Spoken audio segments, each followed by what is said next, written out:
All right, well, let's begin lesson 2. All right, so where we left off on lesson 1 was creating ions. All right, today we're going to see how those ions are going to be used in order to form ionic compounds. We also left off on the end of our last lesson with the crystal lattice structure. Okay, so remember that crystal lattice structure was the three-dimensional arrangement of positive and negative particles. The way they oriented themselves, if you remember, I'll go back to the picture we had. The way they orient themselves, remember, is because that attraction between opposite charged particles are going to attract, whereas the same charged particles, the positive sodiums, are going to try to repel. The negative chlorines are going to try to repel. Okay, so what was formed, as we discussed, was a crystal lattice structure. So therefore, if we're forming crystal lattice structures, what lattice energy is the energy released when 1 mole of an ionic compound is formed. Okay, so since we're forming crystal lattice structures, the energy it takes to form that structure is called lattice energy. Okay, the important thing here is that energy is released. It's given off. The reason why it's given off is because what we're going to come to find out here is the energy, or it's more stable, as we talked about, for an ionic compound to be an ionic compound together than individual elements apart. Okay, so we have 2 different types of energy. We have what's called endothermic or an exothermic process. Okay, what an endothermic process is when energy has to be absorbed in order to make a reaction happen. Okay, so endo, you can think like into. You have to put energy into the system. You have to force the reaction to occur. Okay, that's an endothermic process. An exothermic process is when energy is released or exited. Okay, exit from the system. So endo, into, exo, exit. Okay, so energy is exiting or released from the system. This is when, exothermic is when a process happens all by itself, because I don't have to put any energy to force it to happen.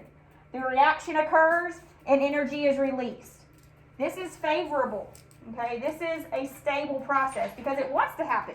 It happens by itself. Nothing has to force it to happen, okay? So therefore, forming ionic compounds is always exothermic because all ionic compounds want to be formed. Because as we talked about in our last lesson, is that ionic compounds are more stable when they are a compound together than the individual atoms.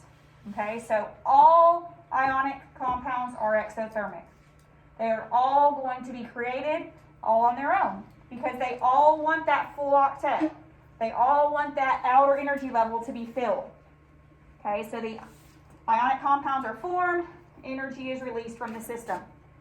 So the more energy that is released, okay, releasing energy is always going to be a negative value because energy is given off, okay?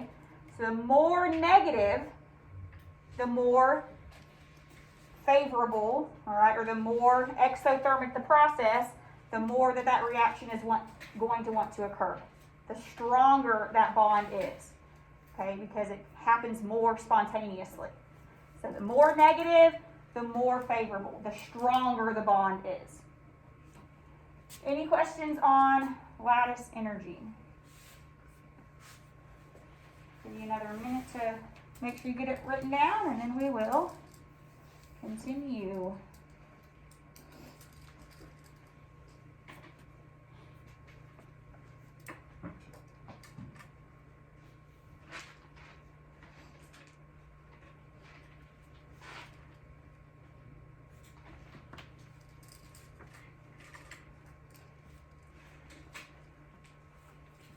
Anyone still?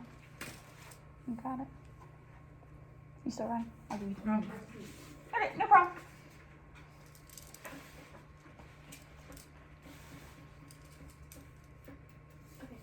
Okay, perfect. All right, so here's some properties of ionic compounds. All right, they have extremely high melting points. That's because ionic compounds are very strong.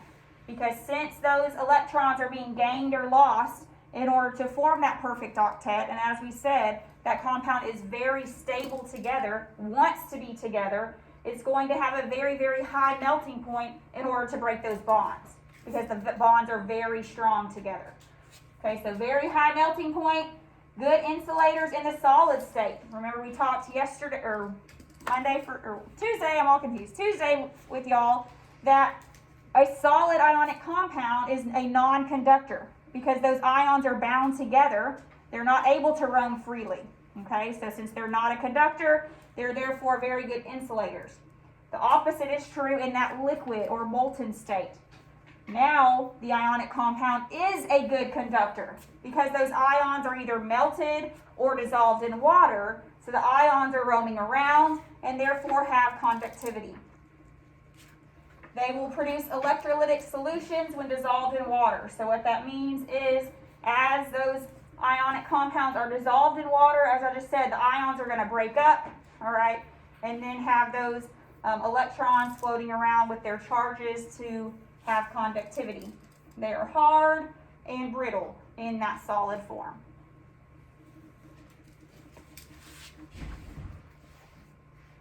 Now we're going to get into our nomenclature, okay, which is a fancy word for naming of compounds. I'm going to tell you the rules, all right? It's a very systematic approach as long as you follow the rules, okay? So follow along, follow the rules, and this should be a piece of cake. As I told you the other day, you will get your element sheet. You can use it on the test. You can use your polyatomic ion on the sheet on the test, all right? So therefore, you pretty much have what you need in order to be very successful at nomenclature.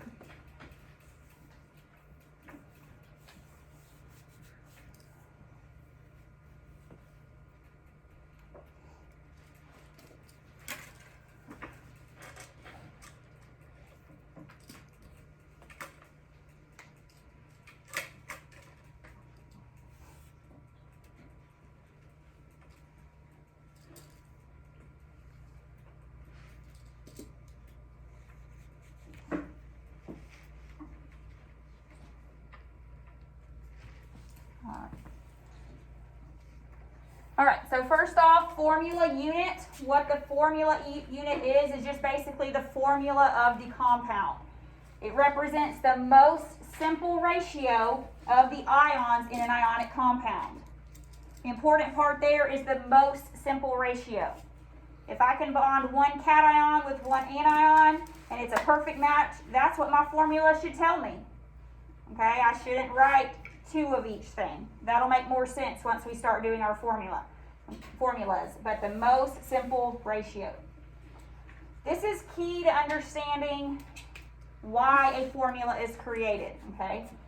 The total number of electrons gained by the nonmetal, okay? Because remember, our nonmetals, our anions, gain electrons, must equal the total number of electrons lost by the metal or by the cation.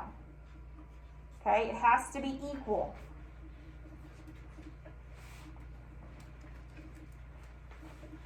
That again will make sense too when we start doing our formulas.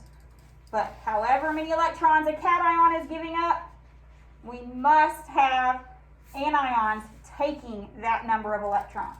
It can't be uneven, okay? It's going to balance each other out. The oxidation states, remember that's what we practiced in lesson 1 on Tuesday. The oxidation states are going to give insight, that's the charge. The insight into how an atom will bond. Whether it's a positive charge, remember it's going to give up electrons. However, whatever charge it is, positive 3, that atom has to give up 3 electrons. Okay, if it's a negative 2 charge, that atom has to receive or take 2 electrons. Okay, so that charge is going to tell us exactly what happens. These charges are going to help us to determine our formula of the compound.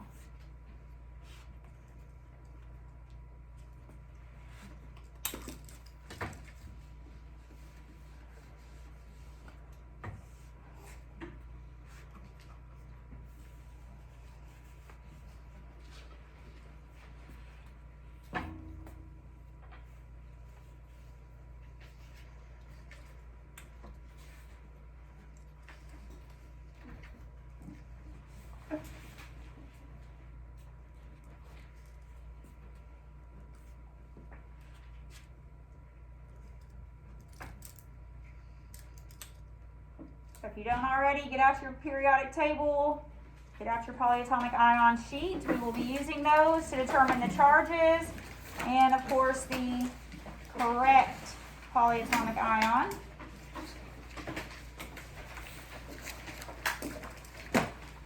Make sure you look at the names of those polyatomic ions closely. Some of them are very close, meaning there's a sulfite and a sulfate. They are different. Okay, so look at the names of them very closely. There's a chlorate, a chlorite, a hypochlorite, and a perchlorate. Okay, they're all very close. They only differ in one oxygen. So you have it in front of you, so use it. Okay, make sure you get the polyatomic ions correctly.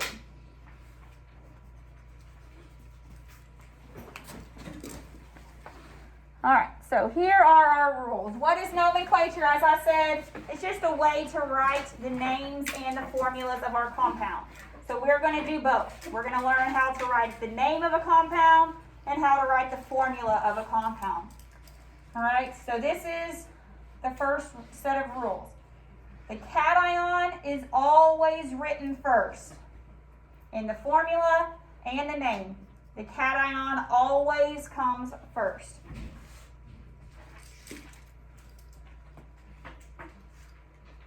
We'll go through plenty of examples together, okay? But I want you to make sure you understand the rules. The anion is always written second.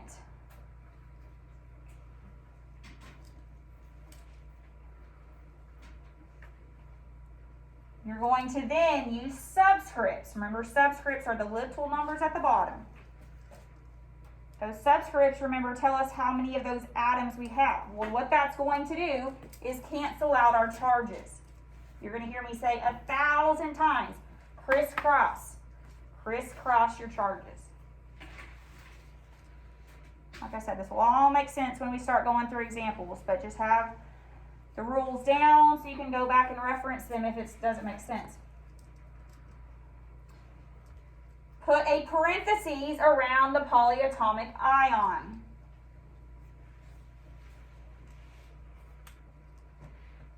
That polyatomic ion is an ion all together, so it stays together. You cannot break up a polyatomic ion when we are writing these compound names and formulas. So keep it together. That's what parentheses are for. If charges can simplify, then you must simplify. If I have 2 cations and 2 anions, I would then simplify, meaning it's the same as 1 and 1. Okay? Least common factor, or whatever you want to consider it as a math term. But you simplify your compound formula if you can. And this is huge. I will show you how you know this, but the overall charge of an ionic compound is always 0. On the last slide, remember I said the number of electrons being given by a cation must equal the number of electrons being taken by the anion. Therefore, that overall charge is 0. My total positive must be equal to my total negative charge. Always 0. And we have no prefixes in ionic compounds. You might have done naming or seen compounds with di or tri or none of those in ionic compounds, okay? That'll be covalent next chapter. So none of those.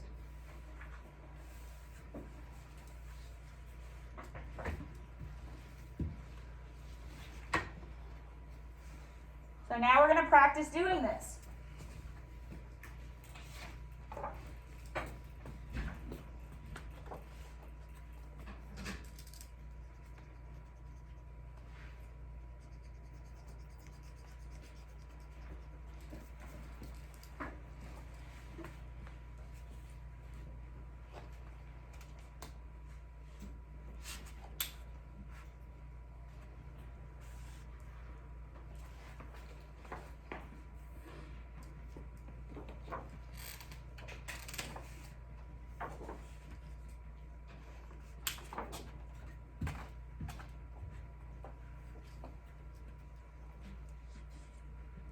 Any questions on the rules?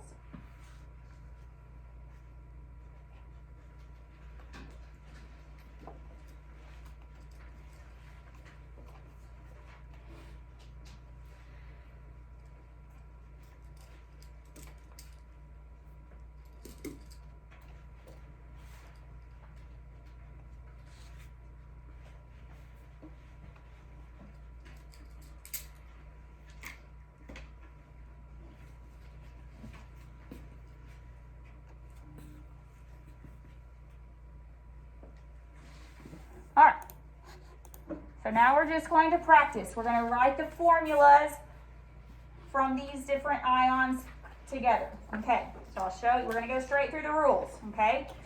Potassium is your cation. It is going to be written first. So what this is showing is that potassium is bonding with chlorine. So potassium, we write down the ion first. Potassium, what is potassium's charge? What ion will potassium form? Positive 1, okay? Very good. Positive 1. How about chlorine? Negative 1. All right, so you write the cation, you write the anion. All you do now is you crisscross the charge, okay? So, what number should be with this potassium? A 1. So that 1 comes down after chlorine. What should this negative be? It's a 1, right? So that 1 comes down after potassium. You don't have to show 1s. Our charges are removed, okay? The charge is what crisscrosses down. So all you write then for your formula is KCl. KCl. And that should make sense, right? I have potassium giving away 1 electron. I have chlorine taking 1 electron. So it balances out. Overall charge of 0. Wouldn't you agree? A positive 1 and a negative 1 will balance to make 0. All right, let's do this next one. Magnesium. What's magnesium's charge? 2 plus. What's bromine's charge? Minus. All right, so the 2 from magnesium crosses down to come after bromine. You don't bring the plus down. It kind of vanishes, okay? You just use that number. The 1 from my negative 1 in bromine crosses down to give me a 1 after magnesium. So then I have MgBr2. Then you just rewrite it. There should never, ever, ever, ever be any charges left in your compound formula. Okay? No numbers up top ever left in your compound formula. Okay? You use the charges to crisscross. You might say, this is a weird way to do things, right? Well, all it's doing is now balancing the charges. Let me kind of explain to you why. And if this confuses you more, then just ignore it, okay? But I'm just going to explain how this happens. What is the charge again for a magnesium? 2 plus, right? A positive 2. We'll write it that way. That makes sense. A positive 2. So if I have 1 magnesium, that 1 magnesium is giving away 2 electrons. But now a bromine is what charge? A negative 1. Well, that doesn't balance, right? So that's why I have 2 bromines to give me 2 negative 1 charges. So that's the way this is happening, okay?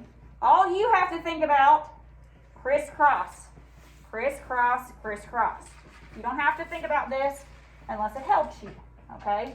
But you just have to write your cation's charge, write your anion's charge, crisscross. Okay, everyone with me? All right, let's do lithium and oxygen. All right, so what is lithium's charge? Positive. What is oxygen's charge? 2 negative. All right, what do I do now? Crisscross. I have a 1 with my lithium, so the 1 comes down after oxygen. And I have a negative 2 with oxygen, so the 2 comes down after lithium. And I get Li2O.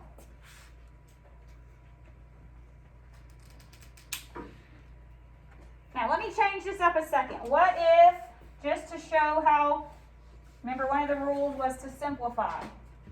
I don't have this one in the notes, I should have thought about this, but let's do calcium with oxygen. All right, what's calcium's charge?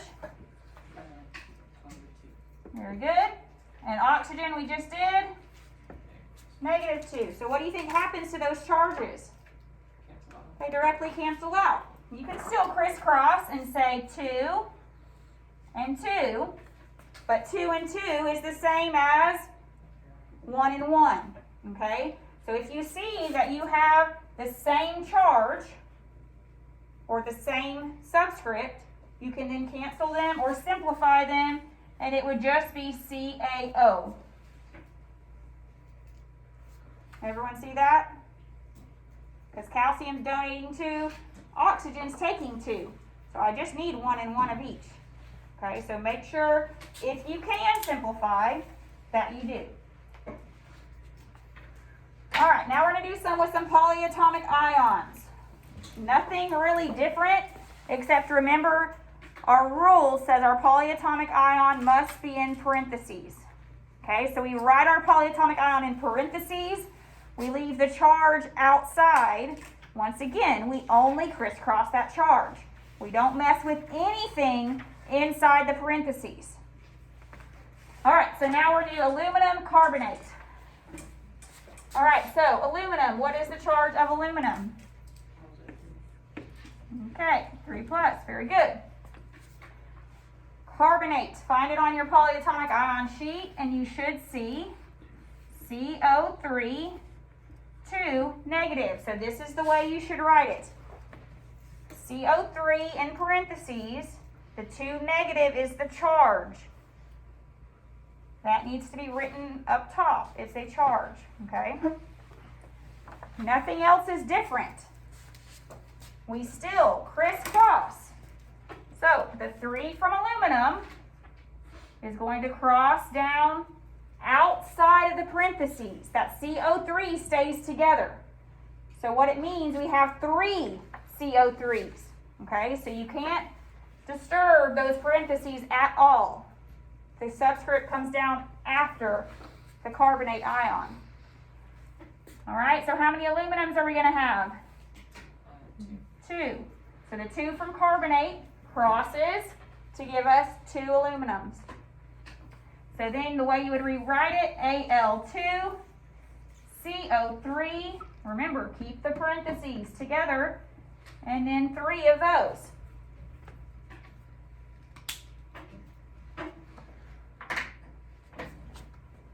You can also double check your charges like this. If I have 2, right, I have 2 aluminum ions in my compound. Each aluminum ion has a 3 plus charge. So what is my total positive charge? Positive 6. Everyone agree? I have 2 aluminums. That's what this 2 tells me, is that I have 2 of them. Each of them have a 3 plus charge. So I have a positive 6. Well, now let's look over here. Each of my carbonate ions has a negative 2 charge. But I have 3 of them. So what is my total negative charge? Negative 6. So that just shows that your charges cancel. They balance each other out. An overall charge of 0. So you don't have to do this, okay? When you're doing your work or your test, I'm just showing you how it works out. Why that crisscross rule helps us, all right? The overall charge should always balance, which it does. All right, let's try the next one. Calcium hydroxide. All right, we have calcium. What is calcium's charge? Very good. 2 plus. Hydroxide, polyatomic ion, which is OH negative. Remember, charge outside of the parentheses. Everything else inside of the parentheses. If it helps you, on your polyatomic ion sheet, go ahead and write your parentheses down, leaving that charge on the outside. Okay, if that helps, whatever you need to help you, remember that. All right, so the 2 comes down. Do I put my 2 outside of the parentheses or inside? Outside, always. Do not disturb what's in the parentheses. So my 2 from calcium comes down after the hydroxide ion. What's going to come down after calcium? O1. So we get CaOH2.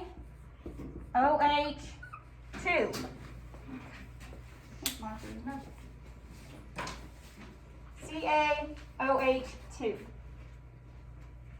Any questions on that one? All right, ammonium. Well, that's a polyatomic ion. Why is that written first and these were all written second?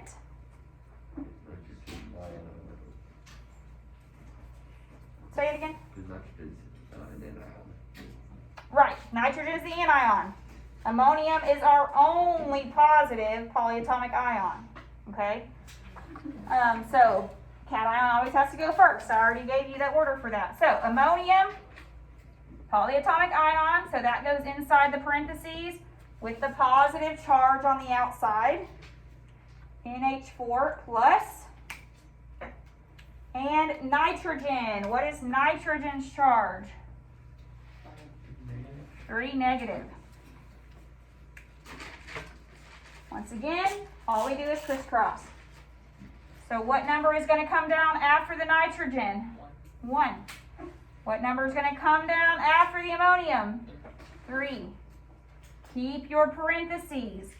NH4, 3, N.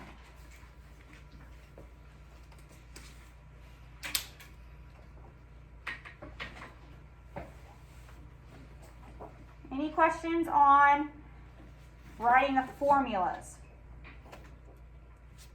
Okay, what we're going to do now is the opposite. I'm going to give you the formula and you write the name. Okay, so we haven't practiced naming yet.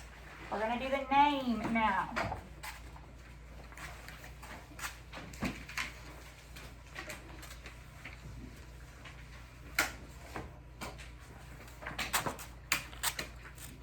Okay, so it's a lot of words, but it's not really that complicated.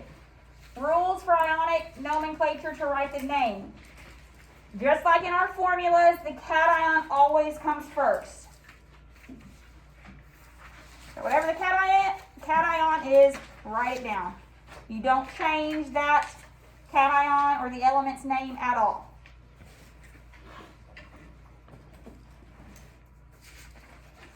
Now, for our anion's always going to come second. It's always going to be the root word, but you change the ending to IDE. So you know I've talked a lot about salt, NaCl. We don't call salt sodium chlorine, it's sodium chloride. So you do not change the name of the first element. You change the ending of the second element to IDE. However, if a polyatomic ion is your anion, or even if it's a cation, either way, you do not change the name of a polyatomic ion. That's how you know if in your formula you're going to have a polyatomic ion or just an individual element. And some of them are very close. Sulfite is a polyatomic ion. Sulfide would just be an individual sulfur. So they get very close. Okay? That's why you have to know the rules. An individual element changes the name to IDE. Polyatomic ion, you leave alone. So that should be your clue. If it doesn't end in IDE, I got to go to my polyatomic ion sheet and find which polyatomic ion it is. Now, this is the thing. This is only going to apply for our honors class. General is not going to do transition metals. Remember, last lesson we said that transition metals can have more than one charge. And I told you then, you cannot know the charge of a transition metal from the periodic table. That's still true. So the way we know the charge of a transition metal is from its name. For a transition metal, you have to write the name of the transition metal, then in parentheses, in Roman numerals, after the transition metal, you write its charge. It has to be given to you, or you will figure it out from the formula. We'll do plenty of practice so that you can understand this. So, but for example, here's one, iron 3 oxide.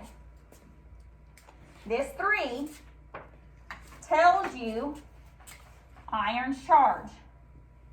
And we know all metals are cations. So that tells us iron must be a 3+. Well, now we can find the formula since that told me that. Okay? But you cannot know a transition metal's charge from the periodic table. It has to be given to you in the name.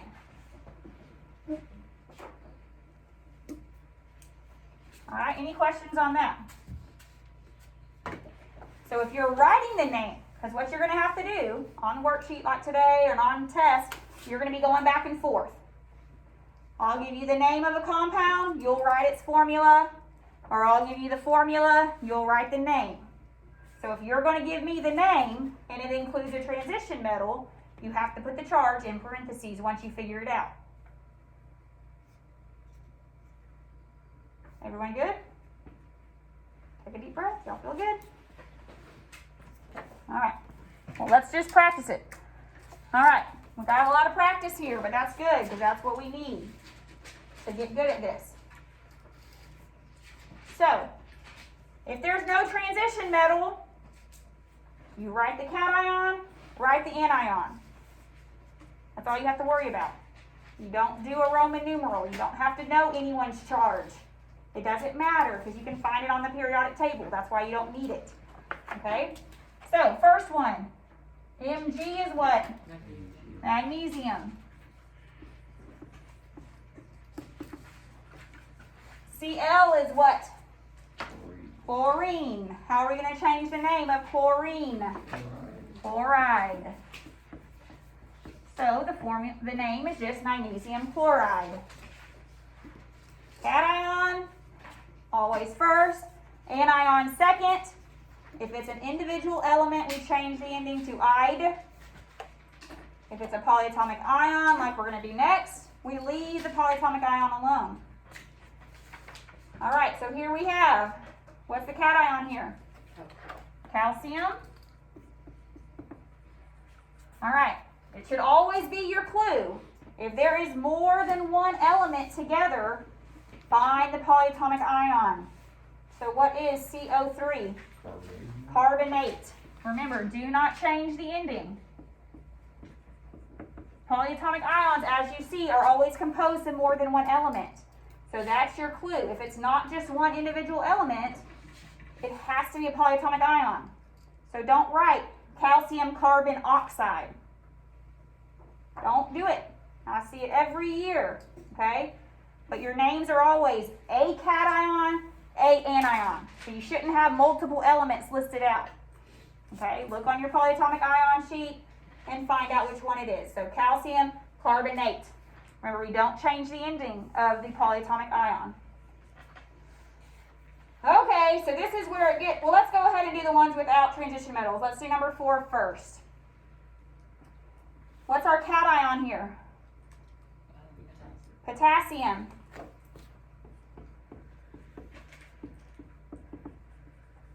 What's my anion? Carbon nitride? Cyanide. All right. Cyanide.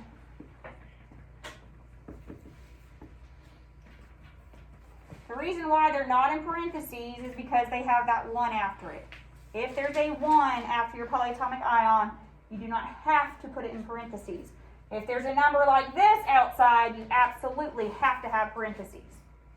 It's not wrong if you do put them, right, in this case. So if you want to always put them, go for it. Okay. Now this next part is the only probably tricky part of writing the name, and that is figuring out the charge of that transition metal. Okay, so honors, you got to know how to do this part. General, you can close your ears for a few minutes. Okay, the first one we're going to do is copper, but we know copper is a transition metal, right? So we have to put the charge of copper in parentheses. Okay, so I'm going to write it bigger here so we have room.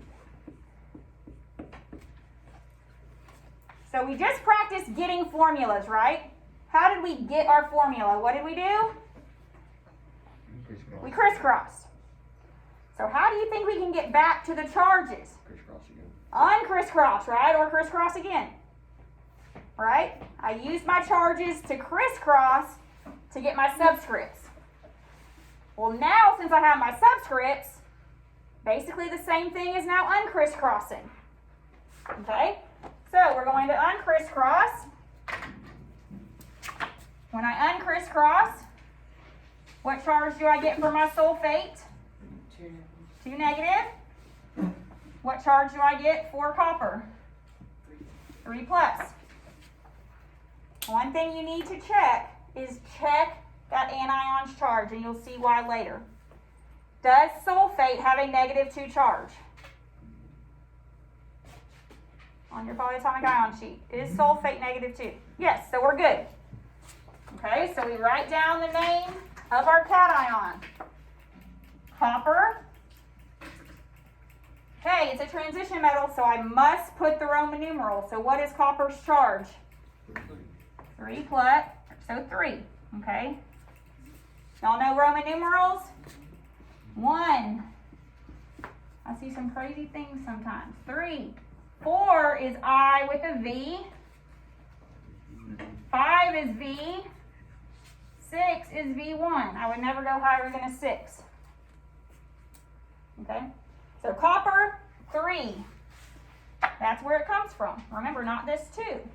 That sulfate's charge. You have to uncrisscross to find the charge. And then what is my anion? Sulfate.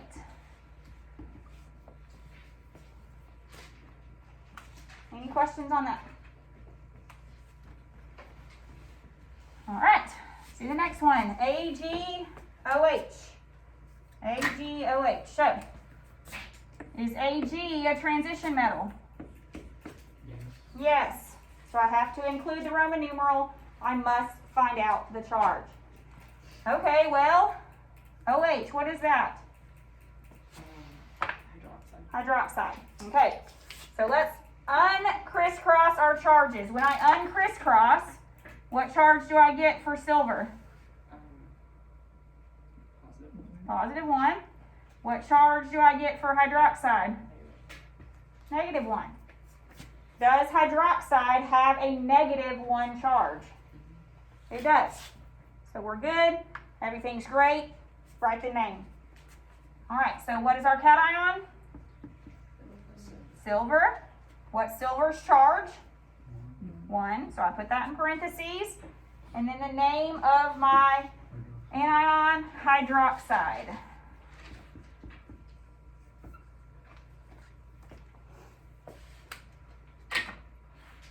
Any questions on that one?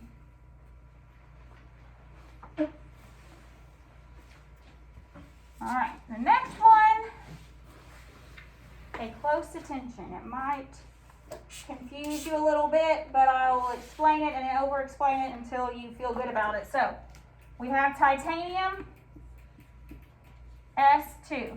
Is titanium a transition metal? Yes, so I must uncrisscross. Remember, when I don't have a transition metal, I don't have to uncrisscross anything because I don't have to put that Roman numeral. I only have to uncrisscross when I have a transition metal. Okay, so let's uncrisscross. What is, from my uncrisscross, what's my titanium's charge? Positive 2. From my uncrisscross, what's sulfur's charge? -1. Is sulfur's charge -1? What's sulfur's charge? -2. Oh boy. Okay. That's why you have to check your anion's charge. Because remember, this can change.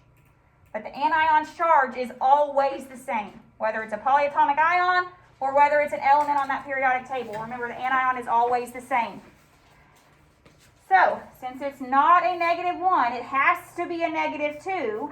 I have to multiply by 2 to get a -2.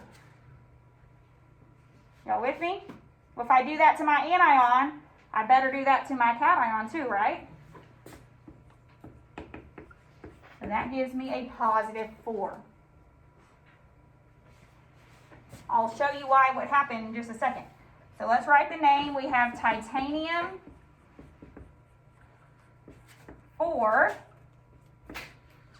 What's my anion going to be? Sulfide. We might say, well, why in the heck did you have to multiply by 2? What happened was, if I'm creating a formula from this, okay, right, because you got to go back and forth. If I have titanium 4+, and I know my sulfur's a 2-, so this, like Miss Nair told me, crisscross, I put my 4 here, I put my 2 here. Then you got to simplify.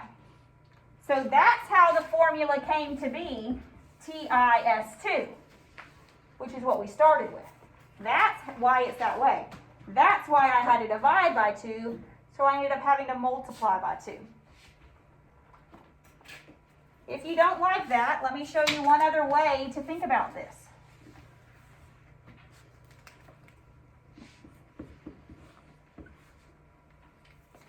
Let's think about it this way.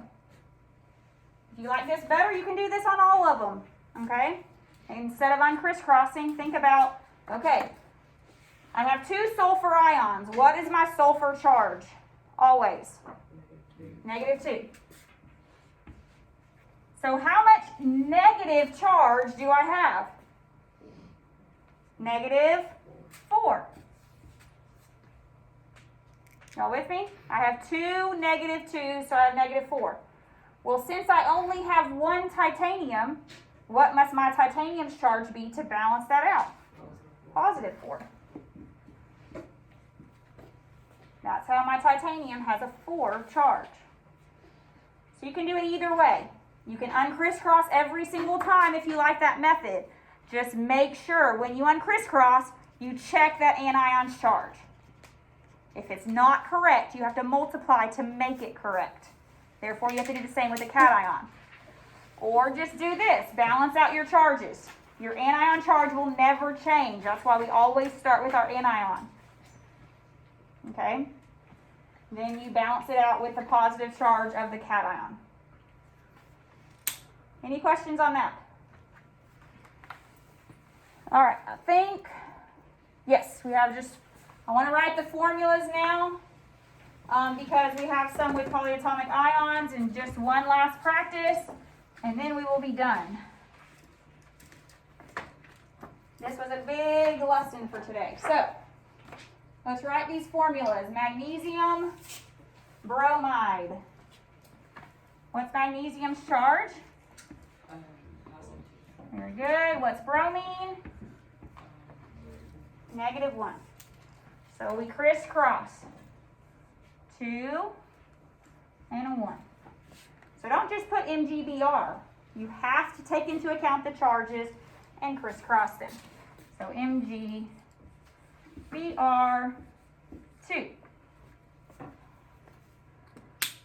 All right, calcium nitrite. What's calcium's charge?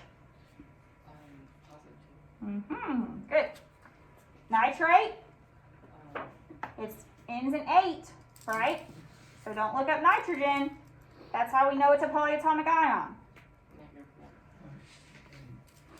It's a polyatomic ion. Make sure you put your polyatomic ion in parentheses. with the negative charge outside the parentheses. So when you're going from name to formula, because we haven't done that yet, you have to pay attention to that ending. If it doesn't end in "ide," automatically it must be a polyatomic ion.